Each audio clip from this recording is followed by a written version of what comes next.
So we got some massive news for Apple stock investors as the company's management team quantified the impacts of tariffs, and you're going to be surprised at the number, or maybe you're not, depending on what your expectations were coming into this announcement from Apple's CEO on the cost of the tariffs on the business. What you're looking at here is my proprietary discounted cash flow model for Apple, and I incorporated the higher cost into this model, and I'll share with you how I incorporated that into the model and what impact it had on the fair value calculation of Apple's business. I want to thank the Motley Fool for sponsoring this video. Visit fool.com/parkev for the 10 best stocks to buy now. I'll also discuss how the services business for Apple is going to play a bigger role in the company now that the company's product segment will be hit with higher cost of goods as a result of tariffs. So without further ado, let's jump into the details. So CEO Tim Cook said that the services segment for the June quarter generated $27.4 billion in revenue, and that was up 13% from a year ago. For the past several years, Apple's services segment has been growing faster than the hardware segment or the physical product segment, and that's been good news for investors. The services segment, each incremental dollar of revenue is nearly twice as profitable as the product segment gross profit margin. And so investors in Apple have been encouraged by the services segment growing faster than the overall company, which is having the impact of lifting Apple's overall profit margins, even if overall sales are not growing that quickly. It's the composition of sales that are improving, shifting to more profitable sales from less profitable sales as Apple's revenue growth has stagnated up until the most recent quarter, where they generated a surprising increase in revenue growth rates. So one of the actions Apple is taking in response to the current administration, who is threatening companies that are importing a lot of their products. Apple is famous for importing nearly everything. It doesn't have any it hardly has any manufacturing in the United States. It hardly has any manufacturing of its own. It outsources almost all of its manufacturing. It's mostly a design company. And so Apple is under attack by the current administration, who's not happy with the company that's sending jobs all over the world and not keeping jobs in the United States. So Apple making this statement here, the CEO saying that Apple is investing $500 billion in the US, driving innovation and creating jobs in cutting-edge fields like advanced manufacturing, silicone engineering, and artificial intelligence. Now, Apple and politicians will make announcements with numbers like this, and there's hardly any accountability for making these kinds of announcements. You may have seen the White House meeting between Tim Cook and President Donald Trump, where Tim Cook presented Donald Trump with the gold-plated, glass-plated, some kind of product to President Donald Trump. And I would say that Tim Cook has done an excellent job of navigating these tariffs and the geopolitical tensions, winning exclusions for Apple and getting some preferential treatment for Apple because of his public praise and his public acknowledgement of Donald Trump, which pleases Donald Trump and gives Apple a leeway into some of these higher costs and gives Apple some discretion, gives Apple some freedom to continue operating its business how it normally operates, which is outsourcing manufacturing to areas in the world that cost less to manufacture.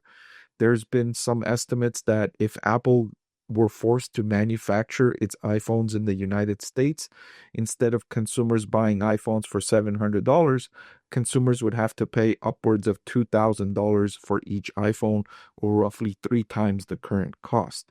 So Apple has continued to work with the administration to maintain its ability to manufacture products outside of the United States and pay as little in tariffs as possible. Speaking of tariffs, in the June quarter, Apple paid approximately $800 million in tariff-related costs. So Apple paid this money, not another country. It wasn't India that paid. It wasn't China that paid. It was Apple that paid $800 million to import products from the countries where it's importing based on the specific tariff rates on the countries they're importing from. So Apple also estimates that they will add about $1.1 billion to their cost structure in the upcoming quarter. So they already paid $800 million for the June quarter.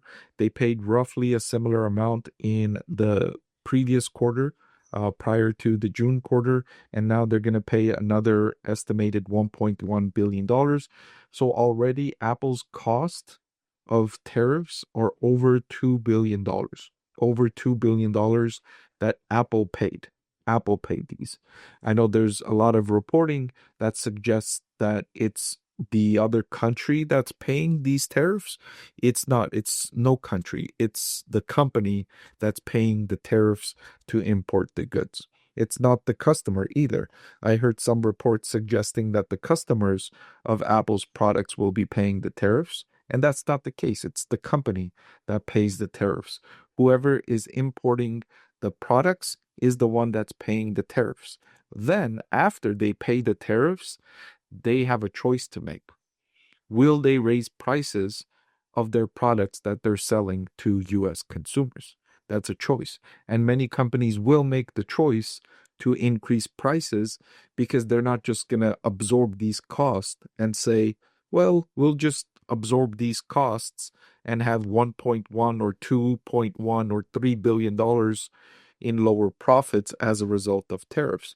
I don't think they're going to do that. I think they're going to raise prices, and that's where the implication to US consumers comes in.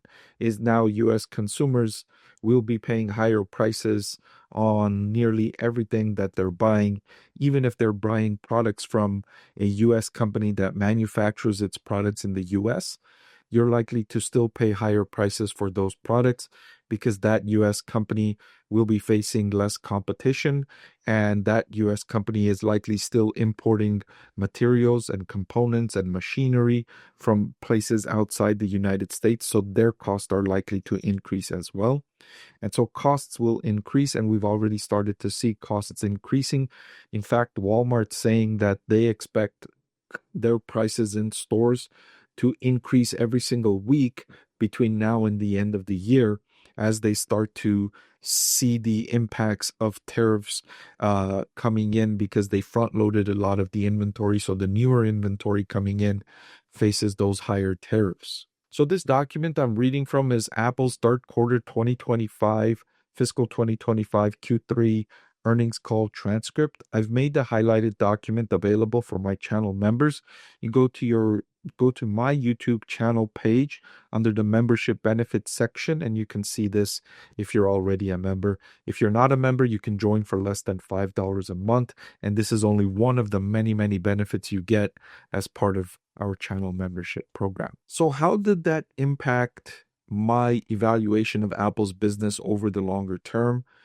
I think it's going to have huge impacts for Apple's business over the longer term unless this policy is overturned by the next administration, which often happens, right? One administration comes in and they have a policy that they prefer and they implement that policy, and then the next administration comes in, they don't like that policy and they reverse it and they implement their own policies, right? As we see with President Donald Trump removing a lot of the clean energy, a lot of the electric vehicle tax credits that Joe Biden wanted to implement, right? So he reversed those and he's implementing these tariff policies. So it's likely that the next administration that comes in might not like the tariff policy and might reverse, and we go back to where it was before. So policies are always changing, and that's something that you can expect going forward, is that policies will always change because every new administration wants to have their own policy in place.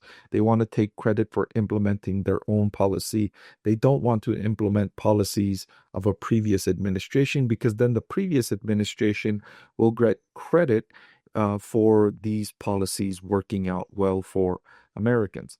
So what I've done is I've lowered my longer term estimate for Apple's free cash flow from 5% down to 4.5%. And it's because Apple's business model is very, very, very concentrated or very, very correlated to its ability to manufacture products outside of the United States. So this tariff policy really hurts Apple's policy of manufacturing products outside the United States.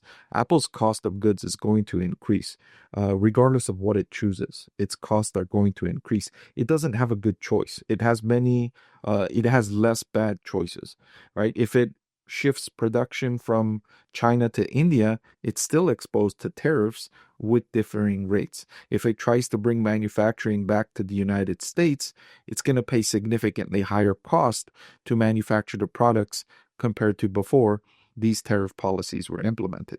So these tariff policies, unless they are reversed, will have a permanent increase on Apple's cost of goods, which will permanently decrease, I think, the free cash flow generating ability of this business. So I lowered that, and the intrinsic value per share decreased from about $185 down to $178, as there were a few other changes that I made in recent days as it relates to the company's cost of capital, which I talked about in another video. Hey everyone, I'm excited to announce that my book is finally available for sale. I've been working on it for more than a year now, so I'm really excited to finally share this with you now.